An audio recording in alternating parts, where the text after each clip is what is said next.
The theme of my presentation is shipping in Latin America towards a new business model. We've heard in the recent discussion here that there's a lot to be said about how to improve our services to the customer and how to improve the business model of the supply chain industry. Call that shipping lines, call it terminals, call it landside operators. I'm going to focus primarily on the shipping part.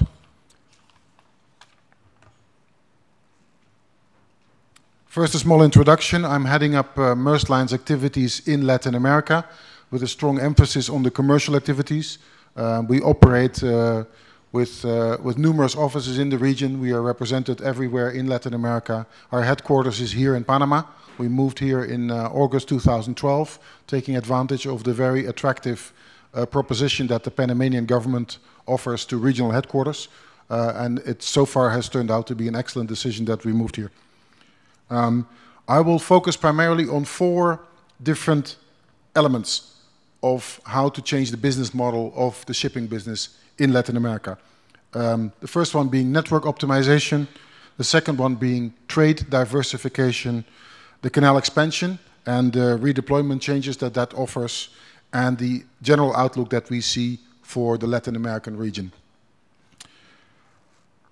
For those who don't know Maersk Line, it was already mentioned, we are so far the largest shipping company on the container side, at least in the world, operating more than 600 ships with a capacity of about 3.8 million TEUs and generating a revenue of $27 billion in 2012. Our role in the world is to enable growth of global supply chains and global transport. We estimate the value of goods that we transfer to be $650 billion. We have about 33,000 employees globally, of which 7,500 are seafarers, and we operate with 325 offices globally. I will go a little bit into our design of our products, because we talked about earlier about how shipping lines can optimize and how shipping lines can help the customers with their product design. We are very much a hub and spoke company. There are some companies in the world that are very much going end-to-end with smaller ships. We operate, because of our size and because of our economies of scale, with a hub and spoke principle. With essentially, well, we have many major hubs, but the 4 that are relevant to here is Panama, and I specifically call it Panama because there are 2 hub ports that are important for us. One is Manzanillo on the Atlantic side, and the other one is Balboa on the Pacific side. Overall, Panama is the 5th major hub that we use globally, so it's a very important role. I will also mention that 3 out of 4 hubs that you see here are in the hands of our good colleague Joe Nielsen of APM Terminals, so he wanted me to mention that, and we're very happy with that. They offer us multi-trade connectivity across the globe. Panama itself, like I said, is one of the 5 major hubs. And Panama itself is responsible for about 13% of all the movement of containers that we have globally. So it's a very important hub for us. And of course, it connects 2 major waterways on the Pacific side and on the Atlantic side. What does the hub and spoke system bring us as Maersk Line? The first one is an efficient network design, because we can adjust the ends of the product depending on how demand fluctuates. We have the trunk line that usually remains stable, and we feed as depending on which markets grow faster, which markets grow smaller. So we don't expose the main trunk line to the fluctuations of the local market. Obviously, on the main trunk lines, we see significant advantages in bunker efficiency. It was mentioned already, fuel is a very important spending element of shipping lines, and it's also a very important polluter.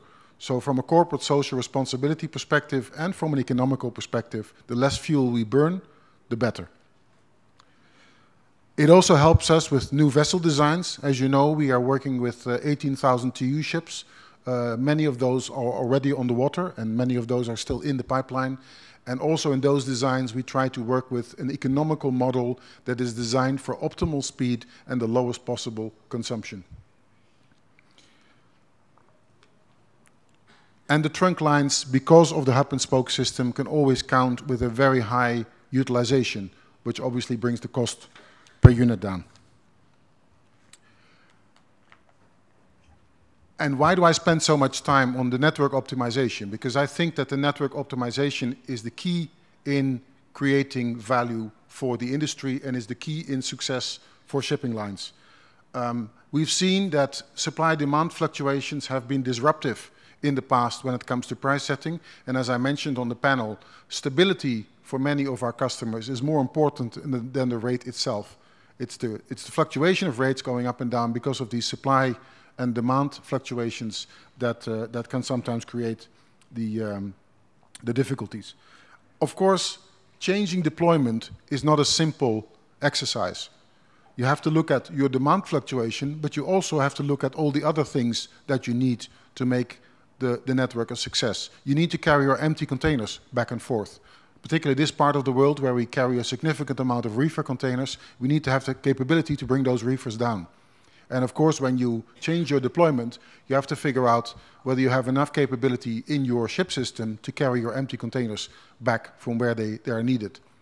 The second one is your move count in the ports. You can change deployment all you want, but if you don't have sufficient move count in the ports to accommodate that change in flow pattern, then you have a difficult situation. So when it comes to the, optimization of the network, depending on fluctuations in supply and demand, that is an exercise that needs to be done with a great deal of care and a great deal of analysis.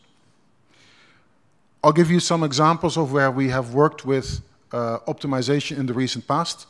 As you all know, you work in Latin America. As you all know, the Chilean fruit peak is a very important season in the year.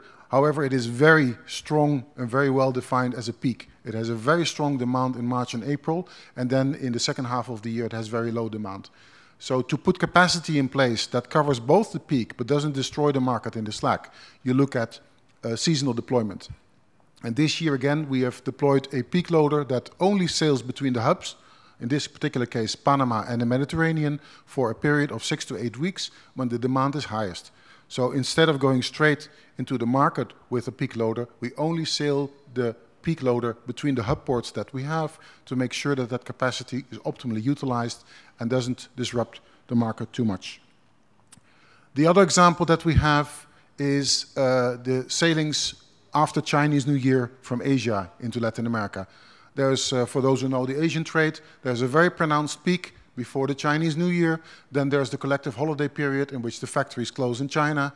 And usually after Chinese New Year, there's a significant drop in cargo demand from Asia into Latin America. And in the past, in the distant past, we used to keep sailing those ships with a very low utilization, which would lead to sometimes not too intelligent pricing behavior, let's call it that. And now we've looked at actually blanking sailings post-Chinese New Year simply because the demand is not there. And the blanked sailings have created a lot of stability in the supply chain. And then the third one, I will come back a little bit later on it, is some of the trans-Pacific services that we used to have sailing through the Panama Canal. One particular example is the TP7 service that we had that sails between Asia and the US East Coast. And there we have also taken that service out and done something different with it. And in closing, obviously, all these network changes need to be smart and need to make sense from not just a financial perspective, but an operational perspective and a customer perspective. Then managing our network based on profitable services. What you see here in the graph are actually the profit figures of each of the services that we operate. Don't worry if you can't read it, that's deliberate. We've tried to keep the graph as small as possible, not to reveal too much. But if you look at the dark blue lines at the end of the graph, one is what we call the Ecuador-Mediterranean service, which is, if I have a... No, I'm not even going to try that. If you look there, you have a bar that reads EcuMed, for those who can read it. That was a service that was not doing too well in the beginning of 2012. If you look at the left side of the graph, you see there the profitability profile of the first half of 2012. If you look at the right graph, you see the profitability profile in the first half of 2013. And the major difference there are two services that we changed. One is the EcuMed services, which sails between Ecuador and the Mediterranean, and the other one is the Andean service that used to run directly between Chile and North Europe. We have changed those services around, And the last one, sorry, that is actually negative. It's below the blue line. That is the Asia East Coast South America service, which in the beginning of 2012 was loss-making. So you can see here that we have changed services around to make them profitable. The Andean service we stopped. We stopped with the direct service from Chile to North Europe, and we replaced it with a transshipment service over Panama that combined different trade lanes onto one ship. The ACOMET service we actually upgraded and looked at a different pattern of operating. And the ASA service we also upgraded with our new SAMAX vessels that are similar to Hamburg Süd's vessels, around 8,500 TEUs, high reefer intake, and shallow draft designs to fit the East Coast South America. So you can see how the change of deployment and how taking sometimes difficult decisions to protect profitability are actually delivering results to the bottom line. And having a positive bottom line ultimately is, of course, also in the interest of the market, because it creates that stability that shippers need. I said I would come back to the TP7 service. In a network business like Maersk Line's, optimization is at the heart of what we do. It's an important part of our job. If you take the TP7 service, there was a lot of press early in, I think it was last year, where it was said that Maersk was leaving Panama. I think it was a bit of an overstatement because we are still one of the largest customers of the Panama Canal. But we had indeed one service that was unprofitable running through the Panama Canal. It was going from Asia to the US East Coast, and it was, of course, sailing with Panamax ships, as you could expect. And that service was simply unprofitable. So we had to do something there as well. And what happened there is that instead of sailing two separate services, one through the Panama Canal and one from Asia to Europe through Suez, we combined it into a pendulum. The positive effect there was that we could upgrade the Asia US East Coast service via Suez to post-Panamax tonnage, and we could save tonnage, save ships, by not replacing some of the Asia-Europe tonnage that we had running parallel to this service. So there you can see, by combining two services into one, even though it was not good news for the Panama Canal itself, it allowed us to create economies of scale and provide a good service to the customer base. Then we come into what I think is one of the most interesting parts of the story for today, which is actually the growth of intra-trades. In a few years ago, Maersk Line launched a separate company to manage the intra-Asia trade called MCC. And it was a bit of a laboratory experiment, because we knew that many of the intra-Asia companies were operating much different from us. And our concern was always that we were not agile enough to compete with these companies, because we were such a big company to deal with, and our primary focus was anyway on East-West trades. So we said, what if we launch a separate vehicle to manage intra-Asia? That's how MCC was born, as an intra-Asia service, and over the years it actually has created great value for customers and great value for the company. Then in 2009, we said, okay, the intra-Asia vehicle seems to be doing quite well. Why don't we think about doing the same thing in Europe? So we launched something called Seago, which was launched in 2009, and lo and behold, even in a difficult market like the intra-Europe trade, it actually started producing good results by simply being focused, by being agile, and by having that focus purely on intra-regional trades. So then obviously you can guess what the next question was. We had been in and out of the intra-Latin America trades for many years. We had been in the US trade in 2006, 2007, but we were not making money there. We had to make some difficult decisions about closing products down. And gradually we had stepped out of the intra-LAM trades by and large. So last year we got a team together and we said, maybe is there a chance that we can come back into those trades now and give a better product proposition and a better commercial proposition than we did before. And then we asked ourselves, should we do this as Maersk Line, or should we copy the MCC and Seago example and launch a separate company to do this? The decision was made to launch a separate company, and like I joked already, that we decided to pick the name Sealand, because we discovered that we still own the name, and we also realized that for many people in the market, the Sealand name has a very strong and very traditional brand value. And it's very important that we preserve that strong brand value that Sealand has. and the way that Sealand used to operate. So this is very much designed and intended as a separate company working with separate rules.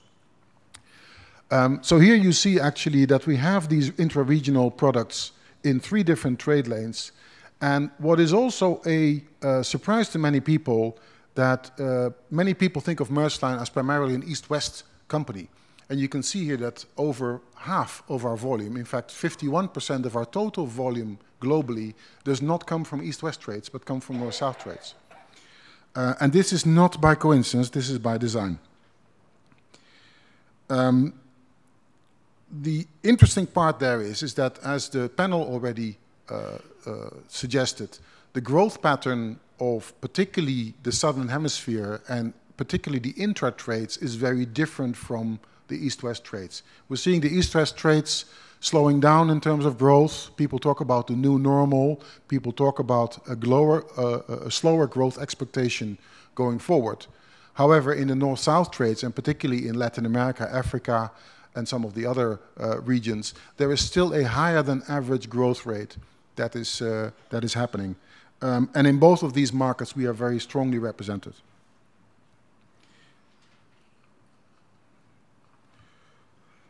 So then the question comes, what do you need to do differently in these intra-regional markets?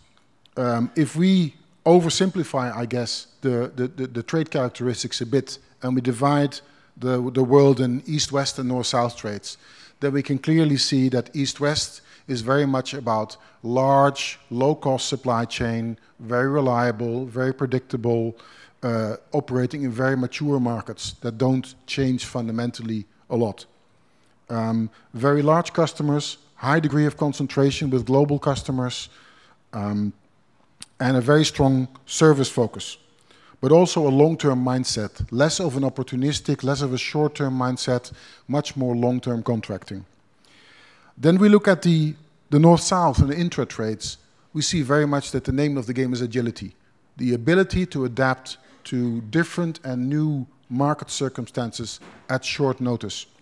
Many of these economies are fast-growing. I think emerging is a misrepresentation. Many people still talk about emerging markets. I think they were emerging maybe 20 years ago, but they're certainly not emerging anymore, but they're still fast-growing.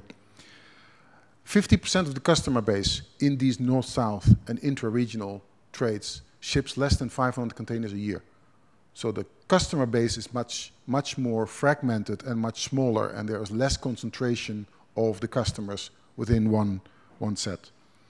So to be agile in serving these markets and in these changing demand patterns, agility is a must.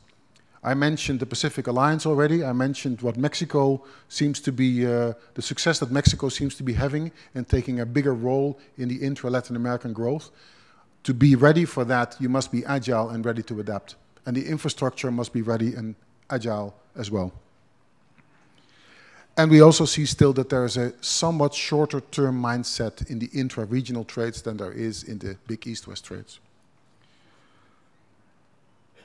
So we come to the million-dollar question. What is the result of the canal expansion?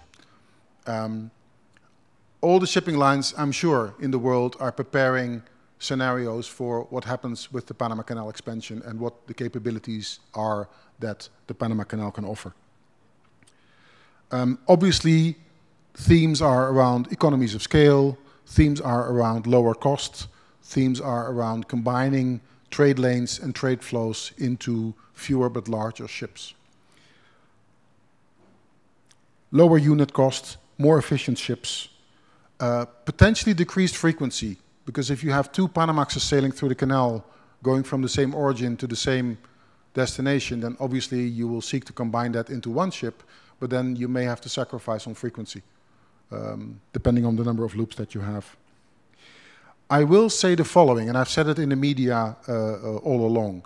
What drives ultimately the changes as a result of the Panama Canal is not so much the capability of the canal, but it is the change in flow pattern of the trade. And I always like to make the comparison with Tocumen Airport.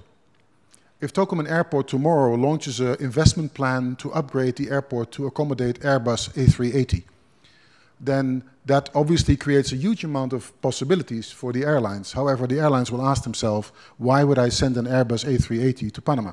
Because the market growth does not justify it. It's a similar story with the Panama Canal. Before the Panama Canal will see anything to the tune of 12,000 TEU ships, then the trade, and predominantly the Transpac trade, the US East Coast all-water trade, will have to show significantly larger growth patterns than it is doing today. We hear trade patterns of 3, 4, 5% growth maybe, but nothing to the tune of 25, 30% growth that would be needed to justify that size ship on that trade.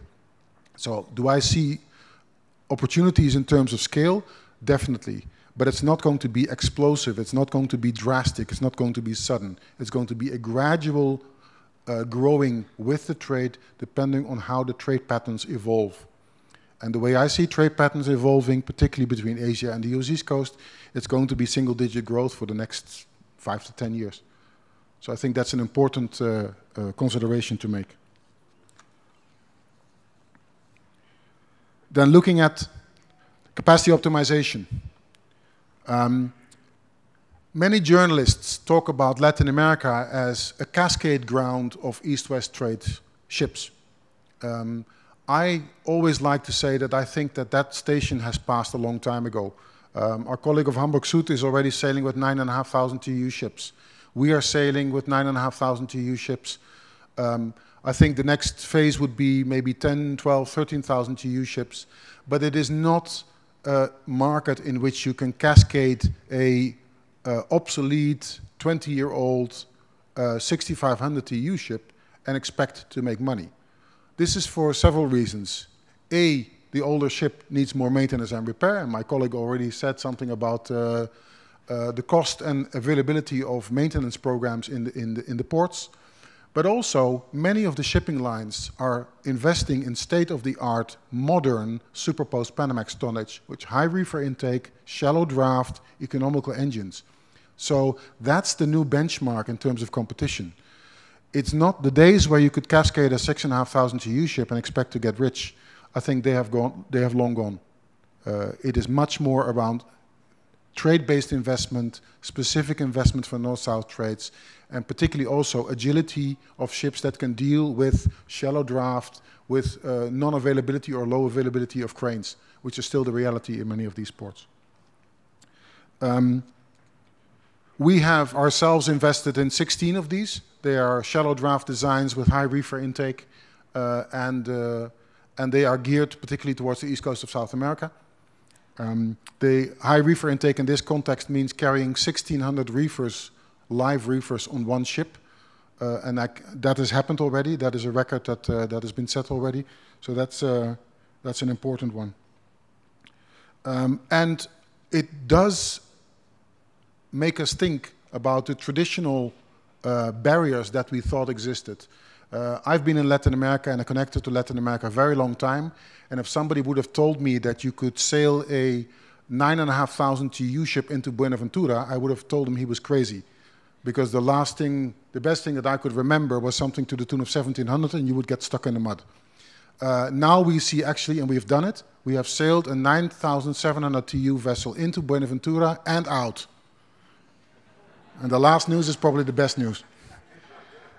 So you're seeing that it's definitely changing significantly, and the previous conventions about what was possible in Latin America have changed dramatically. This is all good news, but it also leads to a new normal when it comes to the cycle that we talk about. And I'll just come back to that a little bit. Everybody knows that the bigger the ship, the lower the slot cost. And we have seen that when you double the vessel size, if you look at the top left corner of the graph, if you double the vessel size, you save 25% on your slot cost. That sounds attractive. So that's something that all the shipping lines, I'm sure, are considering. That, of course, leads to higher ordering, because like I just said, you can't cascade a 20-year-old ship and expect to make money. So people have realized that if you want to really deliver those slot cost savings, you're going to have to order new ships. So we're seeing that 5% of the global fleet is on order. in the first half of 2013. 5% of the global fleet. That's a large number of slots. And we're all talking very big ships. Super Post-Panamax, 10, 12, 13, 18,000 TEUs. That suggests that the capacity increase supersedes the demand increase. We're seeing, and maybe this is an old slide, and maybe my good friend Joe has better information, but we're still counting with something to the tune of 2 to 3% growth on global demand, whereas we have 6% growth in global capacity. We always need to take into account effects of slow steaming, effects of port congestion, effects of other considerations. So the nominal capacity increase globally is never the same as the real capacity increase globally. Still, 6% versus 2% is a slight concern. Then we see, of course, that capacity injection leads to lower revenues. And we have seen, if you look at the historic global freight rate development, we have seen that over the last 12 years, we have seen 2% year-on-year lower revenues. So that's the vicious cycle that we have to deal with. And that cycle we have perfected now for the last 10 to 15 years, 20 years. So that's certainly something that we need to look at. So if we look at the outlook for the region, we see the following things. Like I've already said, we see positive development in the port infrastructure. Various new terminals are coming on stream, and they are state-of-the-art terminals. We have seen more terminal investment in the last 5 years than we've seen in the previous 20. So this is a very good sign. And our good sister company, APM Terminals, is one of those companies that is investing. The roadblocks are moving away from ports themselves and the marine side of ports to connectivity in the hinterland. So that's the important lesson here, that unless the chicken farmer can get to the port, he's not going to ship that container. A new normal in demand. We see the West Coast countries boosted by the Pacific Alliance, with particularly Mexico as a strong contender, and we see them outgrow the East Coast countries. And to put it in perhaps a little bit unfair, but certainly what we hear in the press, is that the West Coast seems to be very much open for business, whereas the East Coast is still a little bit too protectionist. Mexico will take advantage, like we said. Brazil is growing below expectations and is continuing to grow below expectations. And of course, there are concerns around Argentina and Venezuela in terms of their political and economical development. Message that I would like to bring is that there's no easy money in Latin America. The golden days where you can just put a ship in and be rich, I think those are over. You need to come with a pretty good value proposition and a pretty good cost proposition to be competitive here. Rate levels from Asia into Latin America have suffered because of overcapacity, and carriers will continue to look for cost efficiencies. And cost efficiencies, if you can't do it alone, have led to alliances. Thank you for your attention.